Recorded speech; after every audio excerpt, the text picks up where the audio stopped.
Our next topic is inequality in case of definite integration. तो किस तरह से डेफिनेट इंटीग्रेशन में अगर इनइक्वालिटीज इन्वॉल्व हो जाएगी तो उसको कैसे सॉल्व करेंगे।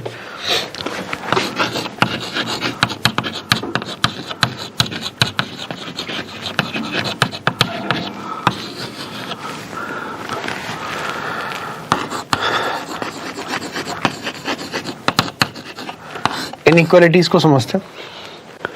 अब इनइक्वालिटीज में सबसे पहले अगर अपन बात करें तो पहले ग्राफ बनाते हैं। ग्राफ मतलब एरिया अंडर कर्व ही होता है डेफिनेट इंटीग्रेशन, और क्या होता है।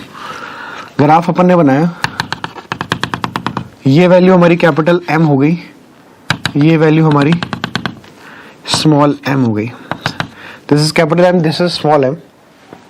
ये ग्राफ बनाया अपन ने इस तरीके से, like this।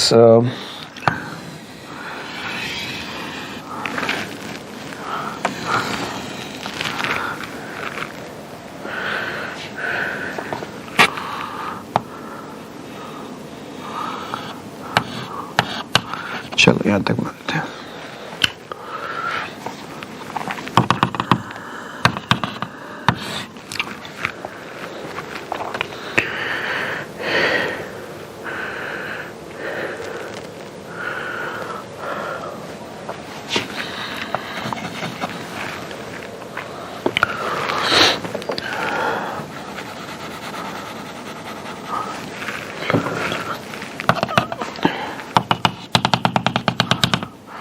इस पॉइंट को नाम दे दिया B1, इस पॉइंट को नाम दे दिया B2, इस पॉइंट को D नाम दे दिया।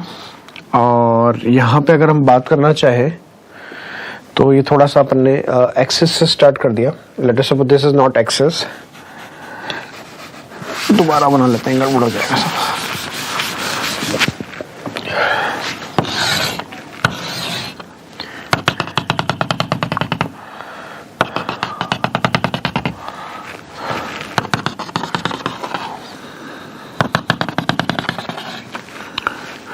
इसको कैपिटल एम नाम दे दिया, small M, this is capital M. इसको नाम दे दिया A1, इसको नाम दे दिया A2, इसको नाम दे दिया B1, इसको नाम दे दिया B2। तो ग्राफ कुछ इस तरीके से स्टार्ट हो रहा है, यहां से ऐसे गया, ये यहां तक आ गया, ठीक है। इसको नाम दे दिया पॉइंट नंबर C, ये पॉइंट हो गया D। और अगर इसकी बात करूं तो ये एक्स एक्सिस पे A है, या A,0 बोल दो, और इसको बोल दो B,0। तो इस डायग्राम के हिसाब से अगर मैं आपसे बोलना चाहूं, वैसे डेफिनेट इंटीग्रेशन होता क्या है, डेफिनेट इंटीग्रेशन होता है वैसे एरिया अंडर कर्व। तो A से लेके B तक जाने में जो एरिया कवर हो रहा होगा वो ग्राफ का, वो बताना है आपको। तो अगर मैं बात करूं, ये मेरा ग्राफ fx है, तो A से लेके B तक, अगर A से लेके B तक fx इंटू dx कैलकुलेट करना है, मतलब A से लेके B के बीच में जो ये ग्राफ है ये कितना एरिया कवर कर रहा है, तो इतना मैं बोल सकता हूं कि ये इस वाले रेक्टेंगल और इस वाले रेक्टेंगल की अगर मैं बात करूं, इन दोनों के बीच के एरिया के बराबर होगा। तो ठीक है, इसको मैं ऐसे बोल सकता हूं। अगर मैं बात करूं तो ये स्मॉल एम हो गया, ये पूरा स्मॉल एम हो गया, यहां से यहां तक का तो लेंथ जो हो गया वो स्मॉल एम हो गया, और यहां से लेके यहां तक का जो लेंथ हो गया वो कैपिटल एम हो गया।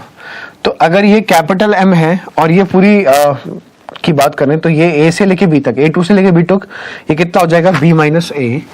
तो अगर मैं बात करना चाहूं तो इसको मैं ऐसे लिख सकता हूँ, small B-A into small M से लेके capital M into B-A। Capital M तो इसके लिए आ गया, यहां से यहां तक की पूरी लंबाई m है, और ये यहां से लेके यहां तक a है, और यहां से लेके यहां तक b है, तो ये पूरा डिस्टेंस B-A हो जाएगा। तो एरिया ऑफ रेक्टेंगल कितना हो जाएगा, B-A इंटू m, ये आ गया। दूसरी बात, ये छोटे वाले रेक्टेंगल की बात करें तो इसकी लंबाई होगी m, स्मॉल m, और यहां से यहां तक की लेंथ कितनी हो गई B-A, तो B-A को स्मॉल m से मल्टीप्लाई कर दिया, तो B-A इंटू स्मॉल m। तो a से लेके b fx into dx is less then capital M into B-A और इज ग्रेटर देन B-A, इसके बीच में वेरी करेगा, तो ये इनइक्वालिटी बन गई। दूसरी बात ये, पहली बात तो ये हो गई, दूसरी बात तो ये कि if fx is greater than gx, if fx is greater than gx in a से लेके b, then a से लेके b fx into dx should be greater than a से लेके b gx into dx। सही बात है। if fx अगर gx से बड़ा है a से लेके b में, तो a से लेके b fx into dx भी क्या होगा, a से लेके b gx into dx के बराबर होगा। ठीक है, कुछ सवाल देख लेते हैं। जैसे मान लीजिए एग्जांपल नंबर 1 देखा, write down first example. Example is prove that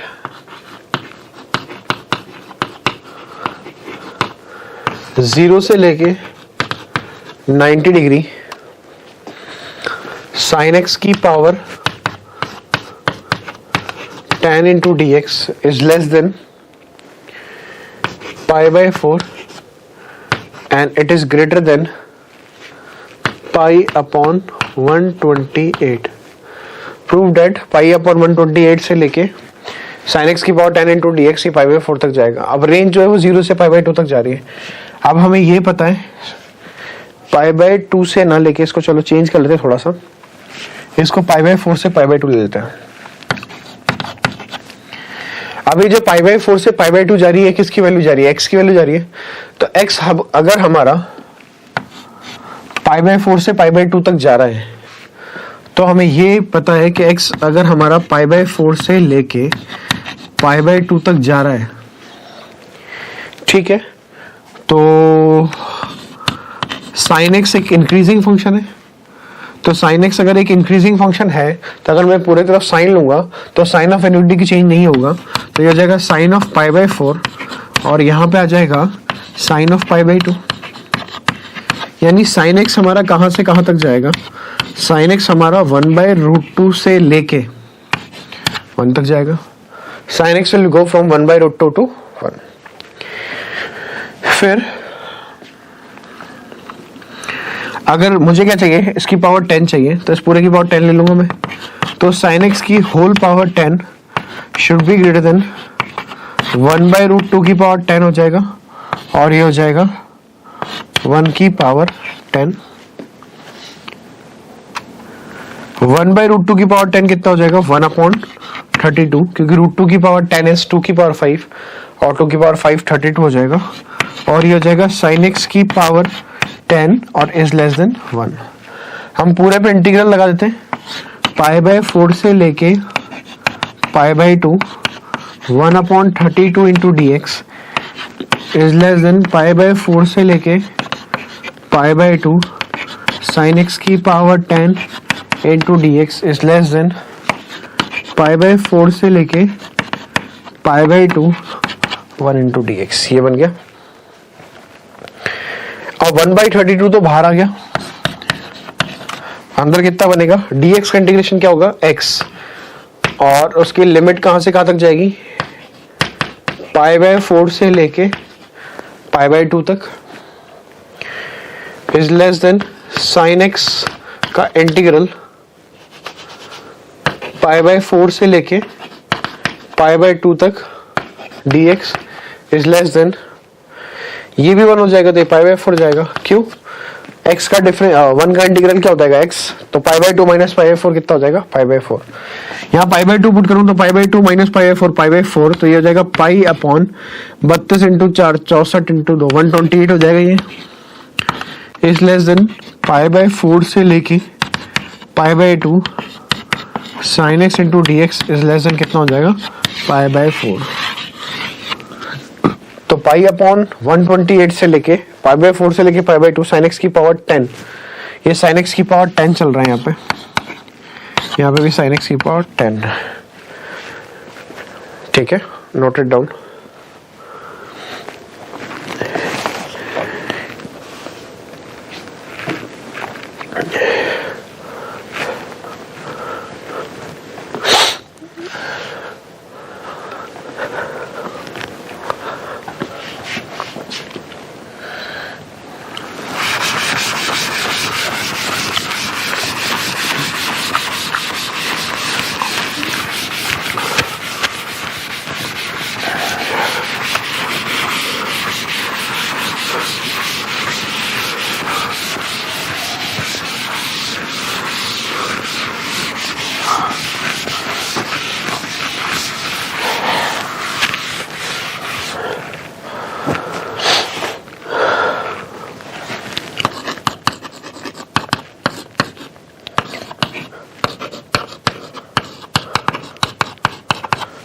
1 से लेके 0 से लेके 90 sin x upon x into D x is less than pi by 2,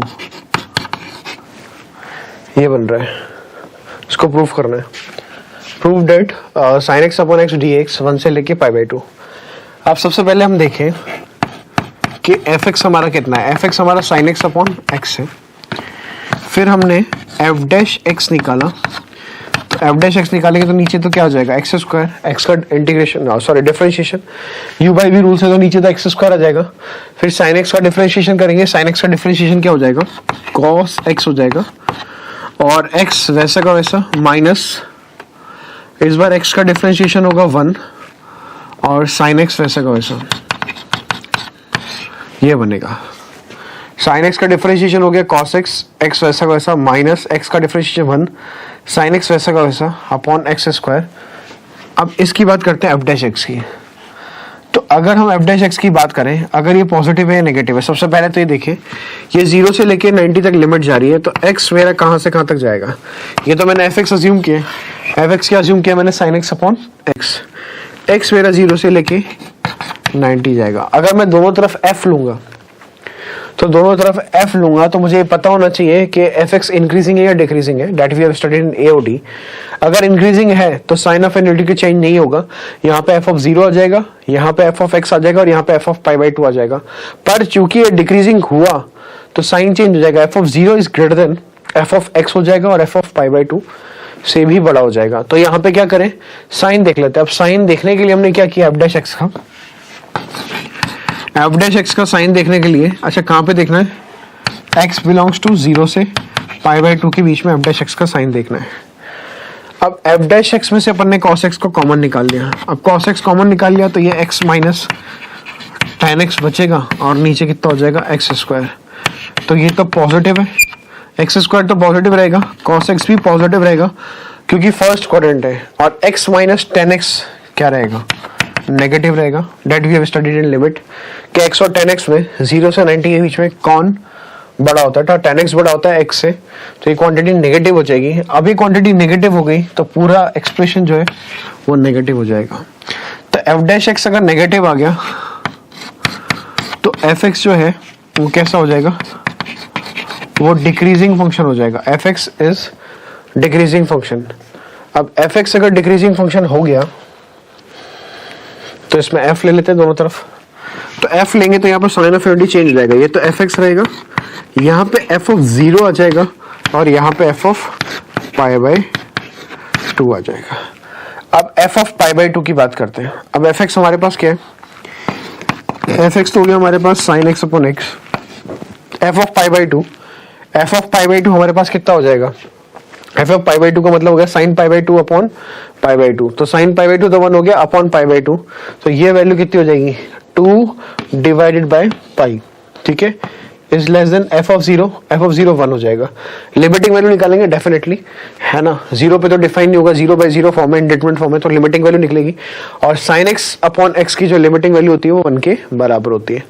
अब क्या करना है, इसको 0 से पाई बाई 2 में इंटीग्रेट कर देना है, तो ये हो जाएगा 2 बाई पाई तो बाहर आ गया, 0 से लेके 1 सॉरी 0 से लेके पाई बाई 2, 0 से लेके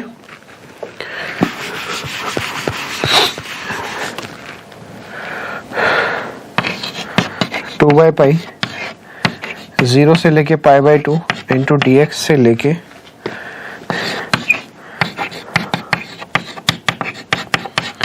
साइन एक्स अपॉन एक्स, और ये जगह 0 से लेके पाई बाई 2 1, तो ये जगह 2 बाई पाई डी एक्स का इंटीग्रेशन एक्स, लिमिट कहाँ से कहाँ तक लगेगी, 0 से पाई बाई 2 से लेके 0 से लेके पाई by 2 sine x upon x, और ये हो जाएगा आपके पास पाई बाई 2। तो यहाँ पे पाई बाई 2 पुट करेंगे तो पाई बाई 2 2 बाई पाई कैंसिल हो गया, 0 पे तो 0, तो ये तो 1 हो जाएगा। ये हो जाएगा 0 से लेके पाई by 2 sine x upon x, और ये हो जाएगा साइन एक्स अपॉन एक्स हो जाएगा, फिर ये 1 पुट करेंगे तो ये पाई बाई 2 आ जाएगा। बस यही आंसर है। This is the second question. इसको अलग तरीके से सॉल्व किया अपन ने, ठीक है, note it down.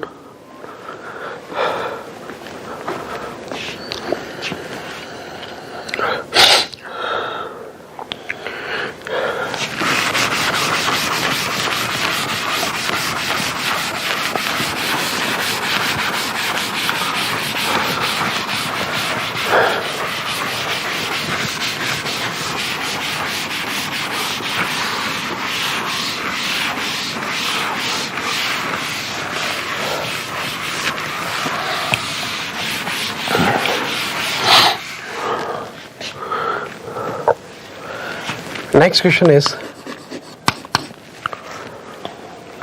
Prove that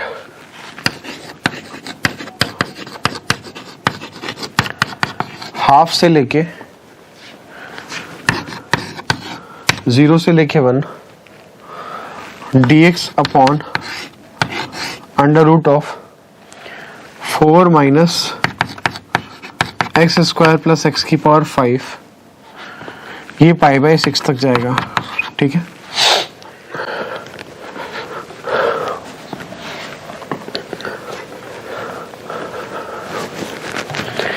तो हम कैसे स्टार्ट करें इसको?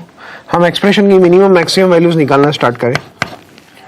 जैसे मैं बात करूं 4 minus x square minus x की पावर 5 की बात करते हैं। जो डिनोमिनेटर में अंडर रूट में लिखा हुआ है उसको हमने देखा, वो लिखा हुआ है 4 माइनस कॉमन निकाल लिया एक्स स्क्वायर माइनस एक्स की पावर 5।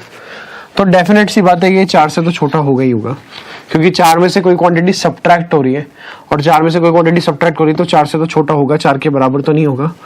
और ये किसके बराबर होगा? डेफिनेटली 4 माइनस एक्स स्क्वायर से तो बड़ा ही आएगा, क्योंकि 4 minus x square plus x की पावर 5 और एक्स 0 से 1 के बीच में जा रहा है, तो डेफिनेटली क्या होगा? 4 माइनस एक्स स्क्वायर जो है वो इससे तो बड़ा ही होगा। चेक करके देख लीजिए। ठीक है, क्योंकि 0 से 1 की बात हो रही है। इसको क्या लिख सकते हैं? इसको लिख सकते हैं 4 minus x square plus x की पावर 5। तो एक्स की पावर 5 0 से 1 में कोई पॉजिटिव क्वांटिटी ऐड ही होगी उसके अंदर। ठीक है, अब अपन ने क्या किया, दोनों तरफ अंडर रूट ले लिया। अब दोनों तरफ अंडर रूट लेंगे तो ये हो जाएगा अंडर रूट के अंदर 4 माइनस एक्स स्क्वायर, ये हो जाएगा अंडर रूट के अंदर 4 minus x square minus x की पावर 5, और यहाँ पे 4 का अंडर रूट जो है वो किसके बराबर हो जाएगा? 2 के बराबर हो जाएगा। ठीक है, फिर हम क्या करें? रेसिप्रोकल कर दें, क्योंकि ये क्वांटिटी तो ऑब्टेंड हो गई हमें। ये कितना बन जाएगा? Root of 4 minus x square, ये हो गया root of 4 minus x square plus x की पावर 5, ये 2। जो एक्सप्रेशन चाहिए था वो है यहाँ पे। अब इसका रेसिप्रोकल कर देंगे, तो रेसिप्रोकल करने से साइन ऑफ इनइक्वालिटी क्या हो जाता है? चेंज हो जाता है। तो ये हो जाएगा 1 upon root of 4 minus x square plus x की पावर 5 इज ग्रेटर देन कितना हो जाएगा? ये हाफ। अब इंटीग्रेशन का साइन लगा देते हैं। इंटीग्रेशन लगाएंगे कहाँ से कहाँ तक? 0 से लेके 1, ये हो जाएगा 1/2 इंटू डी एक्स। फिर ये हो जाएगा 0 से लेके 1 d x upon under root में 4 minus x square plus x की पावर 5 से लेके 0 से लेके 1 d x upon under root of 4 minus x square, ये बन जाएगा। अब ये हाफ तो बाहर आ जाएगा, dx का इंटीग्रेशन x हो जाएगा, 1 पुट करेंगे तो 1, 0 पुट करेंगे तो 0। तो यहाँ पे तो सीधा सीधा हाफ मिल गया इज ग्रेटर देन, ये तो रिक्वायर्ड इंटीग्रल हो गया 0 से लेके 1 dx अपॉन अंडर रूट के अंदर 4 minus x square plus x की पावर 5। इसका इंटीग्रेशन क्या होगा? इसका इंटीग्रेशन होगा sine inverse x/2। Sine inverse x का इंटीग्रेशन है, तो साइन इनवर्स x/2, तो x को 1 डालेंगे तो साइन इनवर्स 1/2, और साइन इनवर्स 1/2 कितना हो जाएगा? π/6। तो ये प्रूफ हो गया। 1/2 से लेके 0 से लेके 1 dx अपॉन अंडर रूट के अंदर 4 minus x square plus x की पावर 5, ये π/6 तक जाएगा। ठीक है, note it down.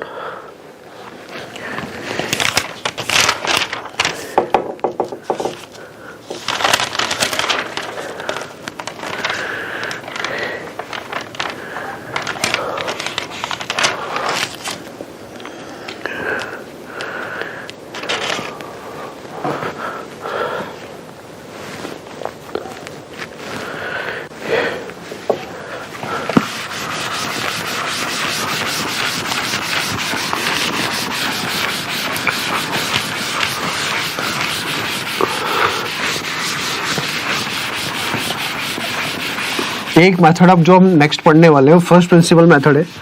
First principle method जो है वो बोर्ड पॉइंट ऑफ व्यू से इंपॉर्टेंट है, that's why I am telling. Mains और एडवांस में नहीं पूछा जाता है फर्स्ट प्रिंसिपल मेथड। तो फर्स्ट प्रिंसिपल मेथड क्वेश्चन से एक्सप्लेन करता हूं। मान लेते हैं अपने पास क्वेश्चन है 2 से लेके 5 x square into D x, ये 2 से लेके 5 x square into D x, इसको इंटीग्रेट करना है। अब इसको इंटीग्रेट करना है फर्स्ट प्रिंसिपल मेथड से। वैसे तो हम इसको डायरेक्टली इंटीग्रेट कर देते हैं। एक्स स्क्वायर का इंटीग्रेशन क्या होगा, एक्स क्यूब बाय 3, और एक बार 2 पुट कर देंगे और एक बार 5 पुट कर देंगे। पर अगर इसको फर्स्ट प्रिंसिपल मेथड से सॉल्व कर रहे हैं तो फर्स्ट प्रिंसिपल मेथड का तरीका पता होना चाहिए। सबसे पहले अगर मेरे पास अगर a से लेके b fx इंटू dx लिखा हुआ है, ये मेरा इंटीग्रेशन है, तो अगर मुझे इसको सॉल्व करना है फर्स्ट प्रिंसिपल मेथड से तो मुझे इसको क्या लिखना पड़ेगा, I have to write it like this, limit n tending to infinity और h tending to 0 f of a plus r h और सॉरी यहाँ पे आएगा sigma h into sigma r बराबर 1 से लेके n f of a plus r into h, r बराबर 1 से लेके n f of a plus r h. ये फॉर्मूला याद रखेंगे जहां पे a तो आपको पता ही है, a इज लोअर लिमिट होगा, ठीक है,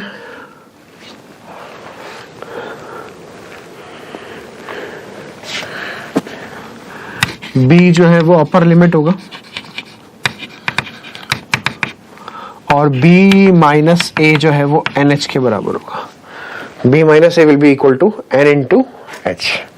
अब जैसे मान लीजिए ये सवाल सॉल्व करना है, तो इस सवाल में सबसे पहला काम तो क्या है, a बराबर तो 2 हो गया, b बराबर 5 हो गया और b माइनस a कितना होगा, 5 माइनस 2 कितना हो जाएगा 3, that is equal to nh। तीन चीजें पता लग गई अपन को यहाँ पे, a बराबर 2 हो गया, b बराबर 5 हो गया और 3 बराबर क्या हो गया, nh।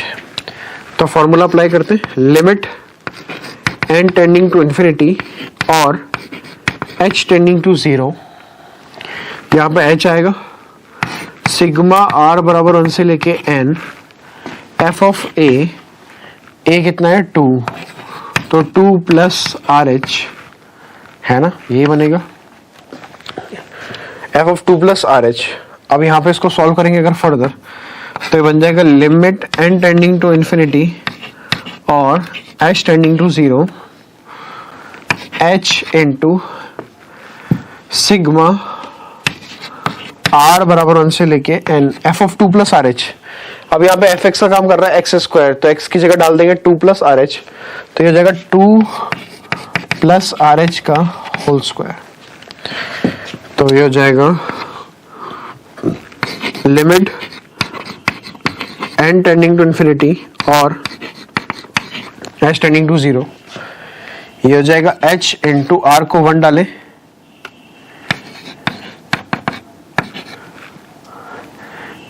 ये हो जाएगा 4 plus r square h square plus 4 r h, ये हो जाएगा limit n tending to infinity और h टेंडिंग टू 0, ये h हो जाएगा, r को 1 डालेंगे यहाँ पे तो 4 n into n plus 1 by 2 आ जाएगा प्लस एच स्क्वायर बाहर आ जाएगा, ये हो जाएगा आपके पास n into n plus 1 2n plus 1 divide by 6 हो जाएगा प्लस 4h बाहर आ जाएगा, r हो जाएगा n into n plus 1 by 2, ये बन जाएगा।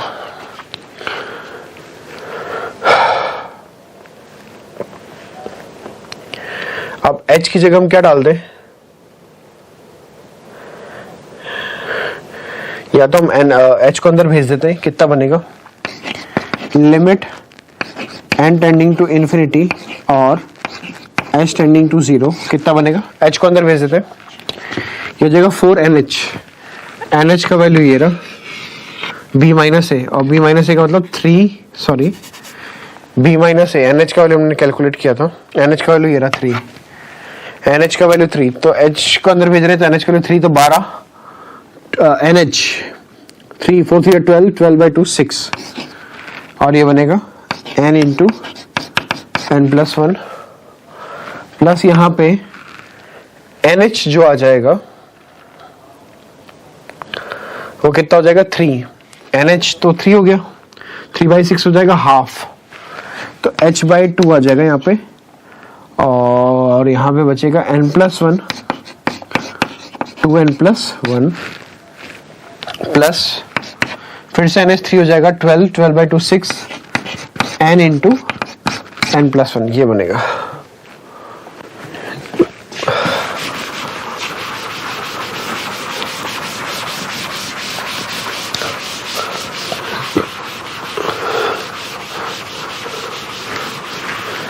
अब क्या करें आगे?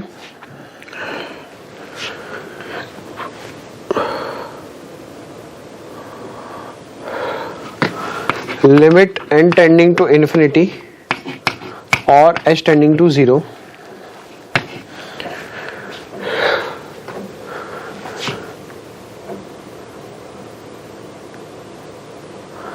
यहां कितना बच रहा है 6n, तो ये तो हो जाएगा 12n इंटू n+1, ये तो 12n इंटू n+1 हो गया, ठीक है। और प्लस h/2 n+1 2n+1, ये बन जाएगा। अब h किसके बराबर आएगा? 3/n के। यहां पे अगर इसको फर्दर सॉल्व करना है तो 12n into n+1 plus h/2, यही बच रहा है, n+1 12+1। n की जगह क्या डाल सकते हैं अपन? n की डाल सकते हैं 3/h,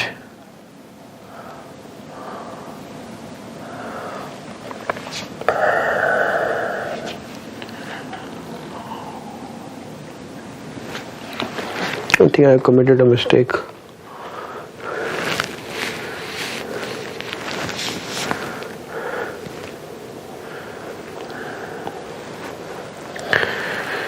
कहीं गड़बड़ हुई है शायद कैलकुलेशन में, यहाँ पे चेक कर लेते हैं। Limit n tending to infinity और h टेंडिंग टू 0,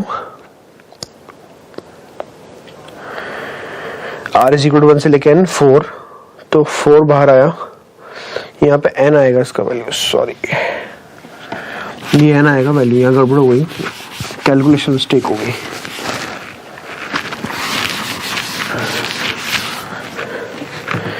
दोबारा लिख देते हैं इसको, ये h तो वैसा का वैसा, यहाँ पे r 1 जाएगा, 4 तो बाहर आएगा और अंदर n बचेगा ना 4n, अपन ने 4n इंटू n+1/2 लिख दिया था, प्लस यहाँ से h² बाहर आएगा और ये आ जाएगा n इंटू n+1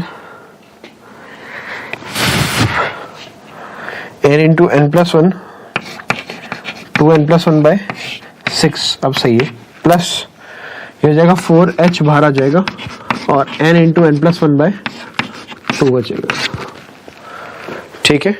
अब अंदर भेज दें h को, तो हो जाएगा limit n tending to infinity और h टेंडिंग टू 0, ये बन जाएगा 4nh plus h³ into n into n+1 2n+1, ठीक है। और by 6 plus 4h into n into n+1/2,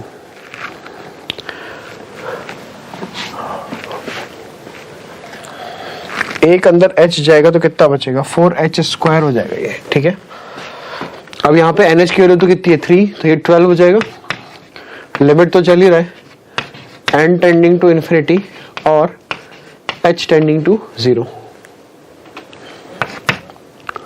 यहाँ पे n की जगह क्या डाल देते 3/h, तो h³, ये h की जगह n डाल देते, h की जगह n डाल देंगे, किसी का भी ट्रांसफॉर्मेशन करो कोई दिक्कत नहीं है।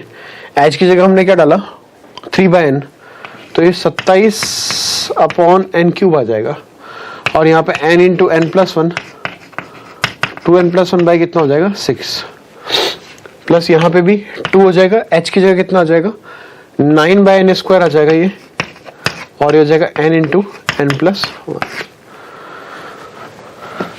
फिर हो जाएगा limit n tending to infinity और h टेंडिंग टू 0, ये हो जाएगा 12, यहां से n कॉमन, यहां से n कॉमन, यहां से n कॉमन, तो कितना बचेगा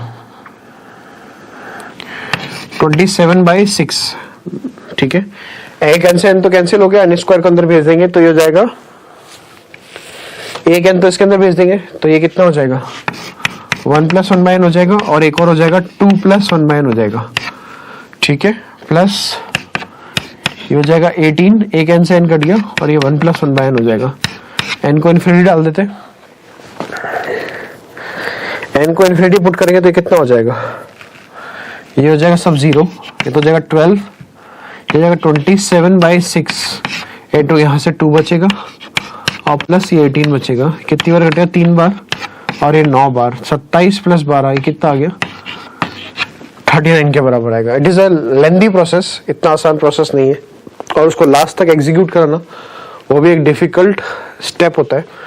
सबसे पहले एक काम कर लेते हैं,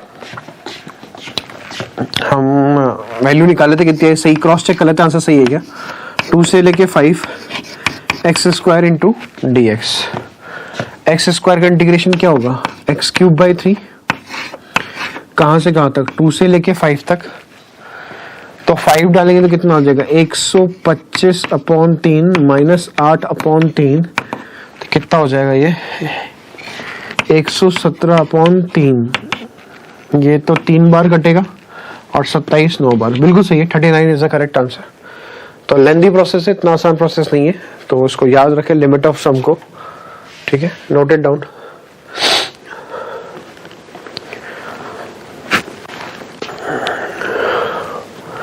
एक सवाल और करेंगे इस पे बेस्ड।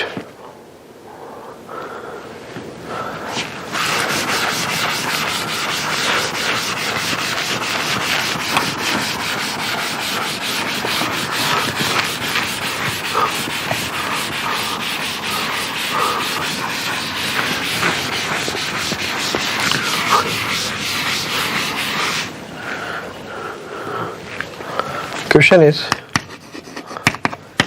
3 से लेके 4 e⁻x इंटू dx, तो a तो हमारे पास क्या हो गया 3 हो गया, b हमारे पास 4 हो गया, तो b - a का मतलब हो गया 4 - 3 इज इक्वल टू nh, तो nh का वैल्यू 1 आ गया। फिर हम फॉर्मूला लगा देंगे क्या, limit n tending to infinity और h टेंडिंग टू 0, ये हो जाएगा h इंटू सिग्मा r बराबर 1 से लेके n f ऑफ a कितना 3 + RH, ये हो जाएगा। तो यहां से कितना मिल जाएगा देख ले, सॉल्व करते हैं, अब इसको स्टार्ट करते हैं सॉल्व करना। तो limit n tending to infinity h tending to 0 h into f of 3 + RH, यानी e की पावर में सिग्मा तो आएगा सही 1 बराबर से लेके n, e की पावर में कितना आ जाएगा 3 + RH हो जाएगा, ये तो ठीक है।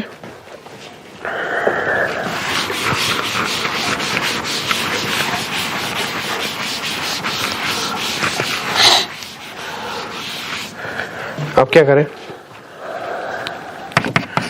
Limit n tending to infinity h tending to 0,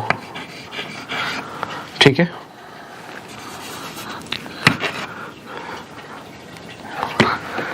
इसको ऐसे लिख सकते हैं, e⁻3 तो सिग्मा से बाहर आ जाएगा, केवल और केवल बचेगा r बराबर 1 से लेके n e⁻RH, e⁻3 constant number है, बाहर लेके आ गया इसको, ये हो जाएगा limit n tending to infinity h tending to 0, ठीक है। e⁻3 हम एक काम करते हैं, चलो अभी ऐसे रहने देते हैं, r को 1 पुट करेंगे तो e⁻h आ जाएगा, 2 पुट करेंगे तो e⁻2h आ जाएगा, फिर e⁻3h आ जाएगा, और लास्ट में आ जाएगा e⁻nh आ जाएगा, ठीक है। फिर इसको सॉल्व किया तो ये तो e³ तो भी बाहर है, limit n tending to infinity और h tending to 0, infinite GP बन गया, तो सॉरी n टर्म्स है जीपी की, तो फॉर्मूला क्या होता है a इंटू आर, ई की बार एच है आर, तो ई की बार एन एच हो जाएगा -1 अपॉन आर -1, आर क्या है ई की पावर एच माइनस का 1। सही है।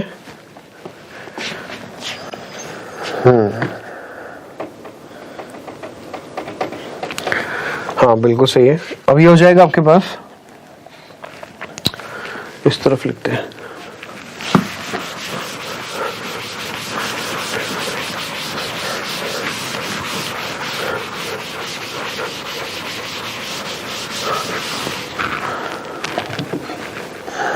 e की power 3 limit again n tending to 0, h tending to 0, sorry infinity d0, h into e की पावर h। अब NH की बात करें तो NH का वैल्यू तो कितना है, NH का वैल्यू तो 1 के बराबर है, तो यहाँ पे जो NH आ रहा है उसकी जगह 1 डाल देते हैं, तो ये हमारे को क्या दिखाई देगा, e-1 दिखाई देगा, अपॉन नीचे कितना है e की पावर h -1। हम h में डील कर लेते हैं पूरा, ये हो जाएगा e क्यूब। अब n वाली चीज हटा देते हैं लिमिट में से, h टेंडिंग टू 0 यूज कर लेते हैं केवल, तो h टेंडिंग टू 0 अगर यूज कर रहे हैं तो ये मिलेगा e-1 e की पावर h, डिनोमिनेटर में आ जाएगा e की पावर h -1 अपॉन h, इस h को ऐसे लिख दिया। अब इसकी लिमिटिंग वैल्यू तो क्या होती है, 1 के बराबर होती है, स्टैंडर्ड लिमिट से पढ़ा है, limit h tending to 0 e की पावर h -1 अपॉन h, ये तो कितना हो जाएगा 1, तो it will become e cube limit h tending to 0, ये हो जाएगा e-1 इंटू ई की पावर h को 0 पुट करेंगे तो e की पावर 0 कितना हो जाएगा 1, तो ये हो जाएगा e cube into e-1, that will be equal to e की पावर 4 माइनस e की पावर 3, e की पावर 4 माइनस e की power 3।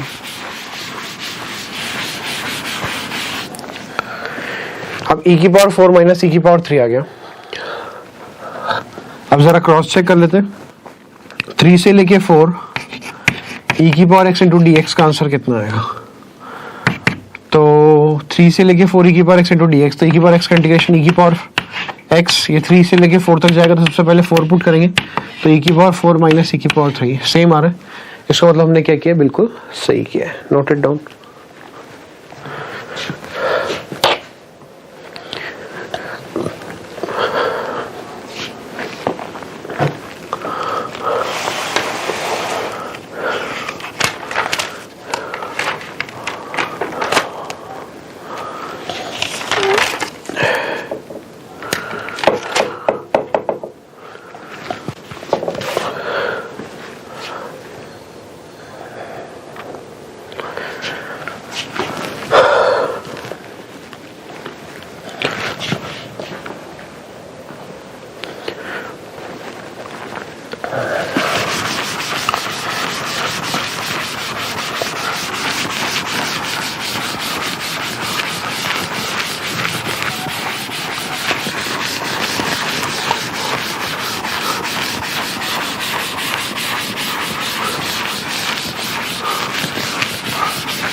Next category of question is solve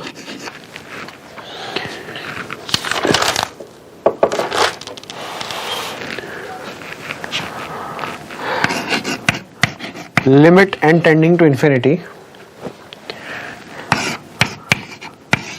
1 square upon n cube plus 1 cube plus 2 square upon n cube plus 2 cube plus finally it will become 9 upon 28n। अब ये जो है देखने में ऐसा लगेगा कि लिमिट का सवाल है, पर एक्चुअली ये लिमिट का सवाल नहीं है। We are going to solve this question by using definite integration. तो इस तरीके के सवालों को सॉल्व करने का डेफिनेट इंटीग्रेशन में तरीका क्या होता है, इसमें सबसे पहला चीज जो होता है, step number 1,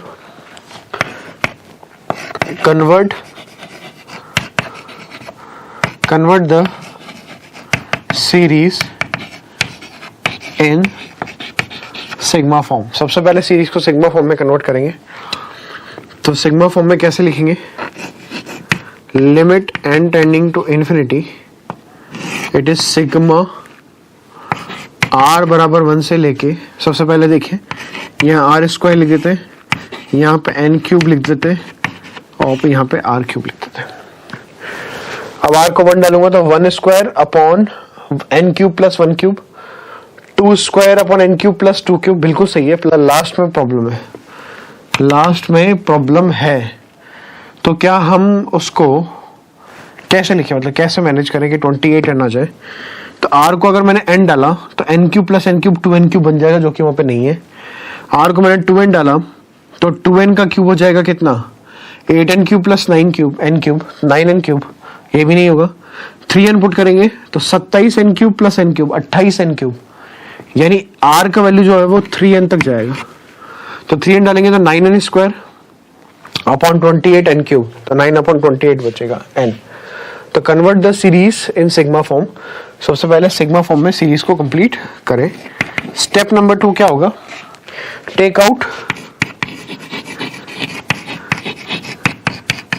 1/n out of sigma, take out 1/n out of sigma, and inside sigma club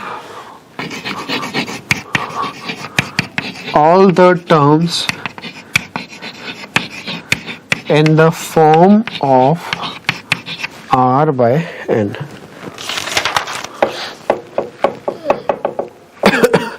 तो 1/n बाहर निकालते हैं, तो देखें ये हो जाएगा limit n tending to infinity sigma, एक 1/n तो बाहर निकाल लिया।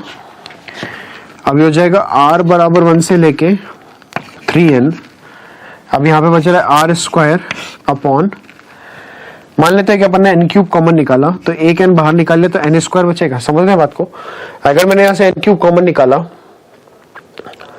तो यहाँ r/n का होल क्यूब आ जाएगा, और यहाँ पे हो जाएगा 1 प्लस r/n का होल क्यूब। अब क्योंकि हमने सेकंड स्टेप में लिखा था क्या कि 1/n बाहर निकाला तो यह r square upon n square बचेगा। फिर हमने बोला था कि सारी टर्म्स को फॉर्म ऑफ r/n लिखना है, तो ये हो जाएगा limit n tending to infinity, ये हो जाएगा 1/n सिग्मा r बराबर 1 से लेके 3n, ऊपर तो हो जाएगा r/n का होल स्क्वायर। r/n का होल स्क्वायर क्यों हो जाएगा, क्योंकि r square by n square लिखा हुआ है, और नीचे हो जाएगा 1 प्लस r/n का होल क्यूब। ठीक है,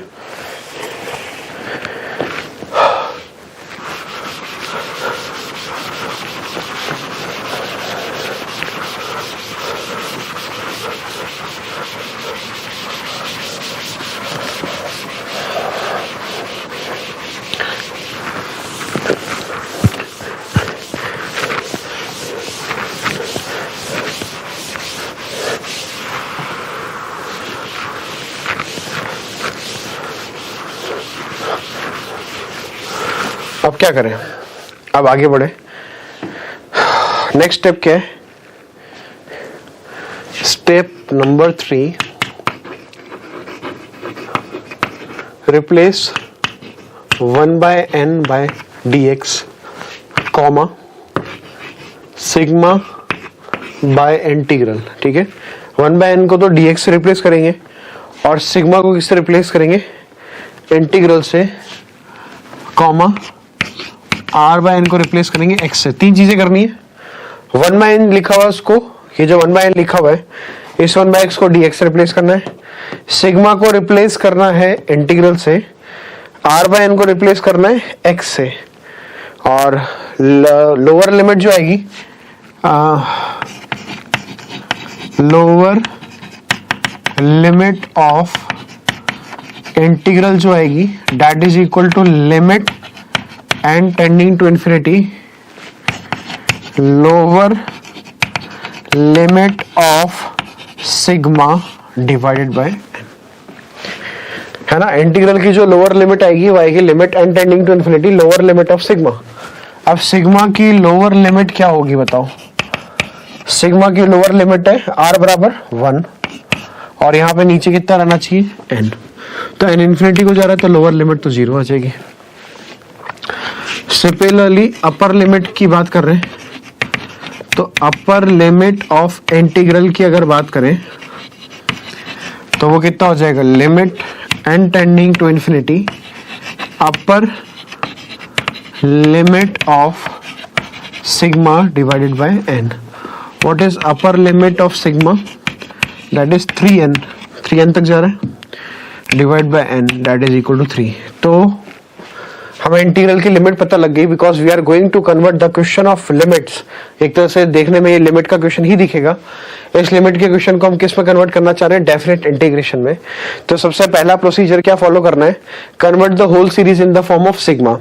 अगर हमने सिग्मा के फॉर्म में पूरी सीरीज को कन्वर्ट कर लिया तो उसके बाद हम 1/n कॉमन निकालेंगे। 1/n कॉमन निकालने के बाद सारी टर्म्स जो आएगी वो r/n के फॉर्म में आना चाहिए। अगर वो r/n के फॉर्म में आ गई तो मतलब ये लिमिट का सवाल डेफिनेट इंटीग्रेशन से सॉल्व होगा। तो r/n के फॉर्म में आ गई। फिर उसके बाद करना है स्टेप नंबर 3, 1/n को dx से रिप्लेस करना है, r/n को x से रिप्लेस करना है और सिग्मा को जो है वो इंटीग्रल से रिप्लेस करना है। ठीक है, now limit n tending to infinity 1/n sigma r बराबर 1 से लेके 3n r/n का whole square divided by 1 plus r/n का whole cube will convert out to be 0 से लेके 3। डेफिनेट इंटीग्रेशन में कन्वर्ट हो जाएगा 0 से लेके 3। हमें पता है कि r/n को हम x से रिप्लेस करेंगे तो ये x स्क्वायर हो जाएगा और r/n को यहाँ पे भी x से रिप्लेस करेंगे तो ये 1 प्लस एक्स क्यूब हो जाएगा। 1/n को रिप्लेस करेंगे dx से और सिग्मा को हमने रिप्लेस कर दिया इंटीग्रल से। लोअर लिमिट निकालना सिखा दिया, लोअर लिमिट कैसे निकालते हैं और अपर लिमिट कैसे निकालते हैं। लोअर लिमिट निकालने के लिए सिग्मा की lower limit divide by n और अपर लिमिट निकालने के लिए सिग्मा की upper limit divided by n करना है हम लोगों को। बात समझ में आ गई। तो तीसरा स्टेप फॉलो होके यहाँ तक पहुंच गए। अब इसको इंटीग्रेट कर देना है। तो इंटीग्रेट कर देंगे तो क्या मिलेगा, 0 से लेके 3 ये एक्स स्क्वायर डी एक्स है divided by 1 plus x cube है। हम 1 प्लस एक्स क्यूब को क्या पुट कर देते हैं टी, तो ये जाएगा 3x square D x is equal to कितना हो गया डी टी। तो एक्स स्क्वायर डी एक्स की वैल्यू हमारे पास आ जाएगी D T divided by 3। Limit भी चेंज करें, जब x को हम 0 पुट करेंगे तो लिमिट हमारे पास हो जाएगी 0, ठीक है। और जब हम x को 3 पुट करेंगे तो 3 का क्यूब हो जाएगा 27 प्लस 1 हो जाएगा 28। एक्स स्क्वायर डी एक्स की जगह हम क्या डाल देंगे डी टी बाई 3, तो 1/3 तो बाहर आ जाएगा डी टी अपॉन नीचे कितना हो जाएगा टी। अभी तो बहुत आसान सा इंटीग्रेशन हो गया कि 0 से लेके 28 डी टी अपॉन टी, यही निकालना है हमें।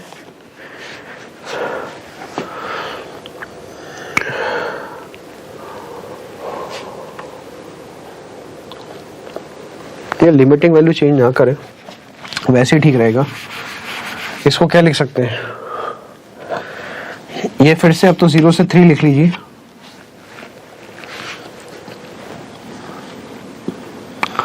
वन बाई 3 ये डी टी बाई 3 हो जाएगा, टी हो जाएगा 1/3 ये हो जाएगा L N T, D T upon T का इंटीग्रेशन एल एन टी, और टी की जगह डाल दीजिए, टी की डाल दी 1 प्लस एक्स क्यूब, और ये कहाँ से कहाँ तक जाएगा, दिस विल गोज फ्रॉम 0 से 3, ये ठीक रहेगा। वहां पे दिक्कत आ जाती क्योंकि एल एन टी बन रहा था और 0 पे फिर दिक्कत होती। तो यहाँ पे ये कितना हो जाएगा, एक तरीका और था 3 से मल्टीप्लाई 3 से डिवाइड करते तो सीधा सीधा L N 1 plus x cube का इंटीग्रेशन लिखा होता वो। इसमें क्या करें 3 को पुट कर दें तो ये हो जाएगा एल एन के अंदर 1 प्लस 3 का cube 27 minus L N 1 plus 0, तो ये हो जाएगा 1/3 एल एन 28 हो जाएगा, तो और माइनस ln 1। ln 1 का तो वैल्यू कितना होता है, 0 होता है, तो दिस विल बिकम 1/3। ln के अंदर कितना हो जाएगा, 28। This is the answer, 1/3 ln 28। ठीक है, नोटेड डाउन। तो प्रोसीजर बहुत सिंपल सा है। जब भी हमें सिग्मा के सवाल लिमिट में दिखे तो हमारा सबसे पहला स्टेप क्या होगा, मतलब लिमिट में इस तरह के सीरीज वाले सवाल दिखे, तो लिमिट में अगर सीरीज वाले सवाल दिखते हैं तो what is the first step. सबसे पहला स्टेप तो ये है कि हम पूरी सीरीज को सिग्मा के फॉर्म में कन्वर्ट करेंगे। अगर हम सिग्मा के फॉर्म में इसको कन्वर्ट कर पाए तो what is the procedure to follow. Sigma में कन्वर्ट करने के बाद सबसे पहले 1/n को बाहर निकालेंगे। 1/n को बाहर निकालने के बाद अगर सारी टर्म्स r/n में कन्वर्ट हो गई तो पक्की बात है ये डेफिनेट इंटीग्रेशन का सवाल है और ये डेफिनेट इंटीग्रेशन से सॉल्व होगा। अदरवाइज तो फिर इसको लिमिट से सॉल्व करेंगे। ठीक है, 1/n बाहर निकालना, पूरा एक्सप्रेशन r/n में कन्वर्ट हो गया, यानी हर जगह टर्म्स जो है वो r/n की बन रही है। तो r/n को तो हम किससे रिप्लेस करेंगे, x से रिप्लेस करेंगे। सिग्मा को हम इंटीग्रल से रिप्लेस करेंगे, वो भी डेफिनेट इंटीग्रेशन से, जहां पे डेफिनेट इंटीग्रेशन की लोअर लिमिट होगी, that is lower limit of sigma divide by n और n टेंडिंग टू इन्फिनिटी, और अपर लिमिट ऑफ इंटीग्रल हो जाएगी limit n tending to infinity upper limit of sigma divide by n, और convert करने के बाद उसको इंटीग्रेट कर लेंगे। That is the value of this.